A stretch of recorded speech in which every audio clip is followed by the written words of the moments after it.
Sicherheit natürlich auch vom Fahrer geholfen ist und von dem, was der Fahrer dort gewohnt bekommt, so ein gleiches Einfluss zu geben. Ja, das ist wirklich, hier geht es heute auch um die Kabinenfederung.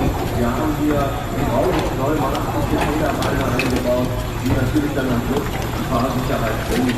Aber was hier auch wieder ein Alleinstellungskriterium ist beim Prüfern, das ist, wie man dann gleich auch schon sehen kann,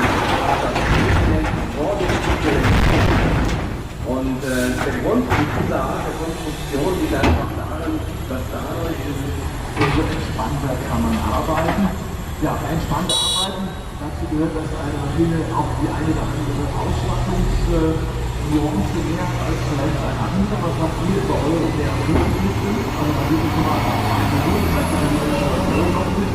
ja, also was wir zum Beispiel gesehen haben, das sind die Differentialsperren, die erstmal auf jedes Rad wirken. Das ist auch ungewöhnlich, das hat auch nicht jeder Dörfer. Und weiterhin haben wir noch ein Lenkdifferential, das dann einfach vom Fahrer über Tastenbuch dementsprechend aktiviert werden kann.